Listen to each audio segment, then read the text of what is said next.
Hey everybody. Okay, today we're going to be talking about diphthongs. So these go along with our vowel teams. If you haven't already watched the vowel team video, that would be helpful. But today we're going to be looking at the next portion, which is our diphthongs.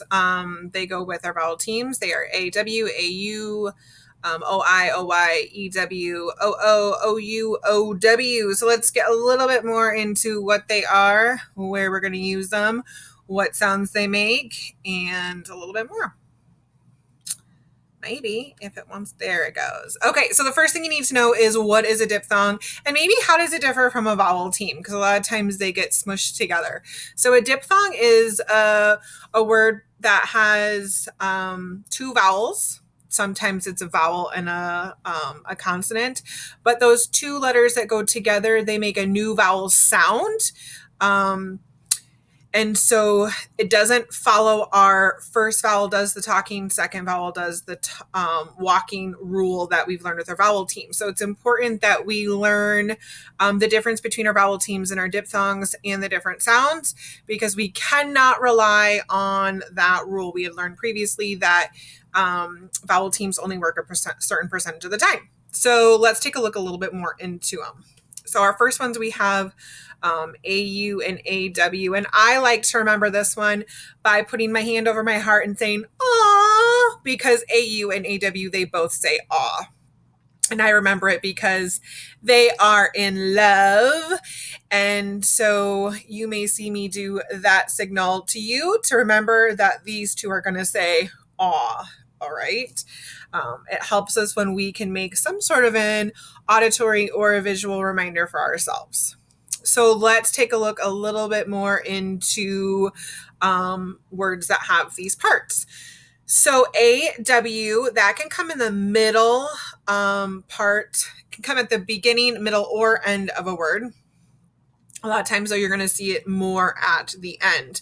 But we have words like paw, lawn, crawl, and awful. So you can see we have it right here at the end, we have it in the middle, and we also have it at the beginning. So we can find all of those anywhere in the word. Then for AU, it can come again, beginning, middle, or end of a word, but most of the time you're going to see it in the middle of the word. So we have words like hall, sauce, author. So there it's at the beginning. We also can see the beginning for like August. We have fault and applause. I can't think in my mind of a word currently that has AU at the end. So typically speaking, you're probably not going to see it there. So look for it more at the beginning or middle, usually in the middle. So I like to remember it with my hand over my heart and just say, "Aw," because they're so cute. They're in love. They go together. Here's just a few more. They remind us that AW mostly is at the middle or the end of a word. Sometimes you can see it at the beginning, like awful. And then AU is used at the beginning or middle of a word, like August or cause. So again, I can't think of a time it'd be at the end. So you're usually going to find it more at the beginning or middle. All right, let's look at our next diphthong. Our OI says oi. So I like to put my hands by my mouth and say oi, because I like to think of a mom calling for her boy, could be girls, boys to come in from playing outside. So she would say, "Boys, come in, it's time for dinner." So I like to think of it that way. Oi. So we have OI and OY. So OY is like boy. And for OY, you're going to see it at the middle or end of a word, like boy, toy, joy, royal, and voyage. Occasionally you can see it at the beginning, like oyster. So you can think of that. Then we have OI, also says oi, and you're going to see it at the beginning or middle of a word, like oil, boil, coin, join, and voice. So you can be looking for that there. Let's take a look at our next one. We have OW and OU. And when I do this one, I like to take my thumb and I like to go, ow, ow, ow, just like I have in ouch Or I need to say ow because ow is OW, but ouch is OUCH. So both work really well for that. So I'm going to go ow, ow, ow as my reminder. So for OW, I'm going to see that at the beginning, middle, or end of a word, usually middle or end. So we have words like cow, how, clown, frown. You will maybe see it if you use it like ow. And then OU, you're going to see it'll say ow at the beginning or middle of a word, like out, shout, couch, house, and loud. So I like to remember that with ow, ow, ow.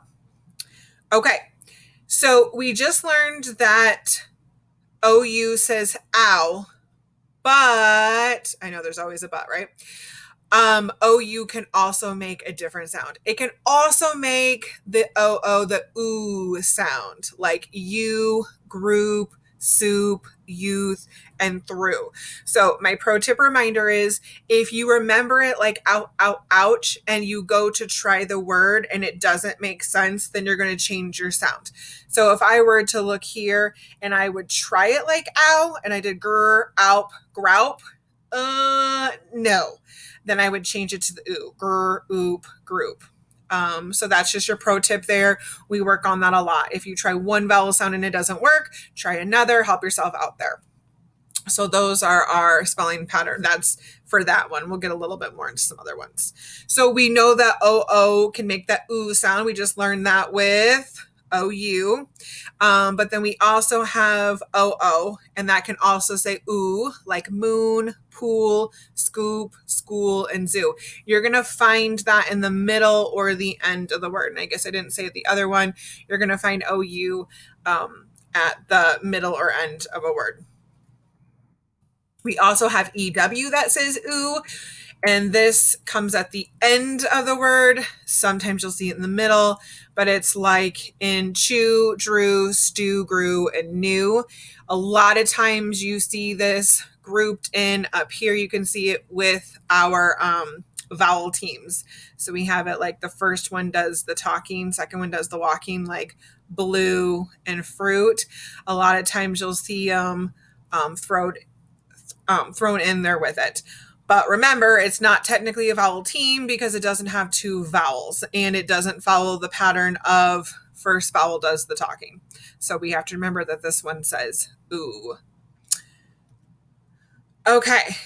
Here are some charts. We've talked about them being called vowel teams or now diphthongs. A lot of times if they want to throw all of them on a chart, they'll call them letter combinations because obviously if we're working with like a W, that is not vowel, it's a vowel consonant. And so really it is a letter combination. So you can see we have the different all the different spelling patterns of Bossy R, vowel teams, Magic Silent E, and our diphthongs on there. So this is a really great one to kind of look at all of the different patterns. And I love it because it goes on and it uses it in a sentence. So like OU-OW, it says a cow is out. So then you could kind of remember it, and like cool, new, glue. So it'd be a way for you to kind of remember that by using it with a little picture and a sentence or a word phrase. Okay, so that was a little bit about diphthongs. They go with your vowel teams, but in this case, the two vowels or the vowel consonant work together to make a vowel sound or a different sound. And so if you see it and you try to use it like a vowel team and it doesn't sound right, remember to try a different sound. Also, I hope that you will remember our little sayings, our ah, our oi, and our ow to help you remember those when you come across them. We're going to do a little bit of application, so you will get an assignment from me that will tell you how what you need to do next and put these in a sentence. So you're going to exit, and that gives you a little bit more about diphthongs. Thanks for listening.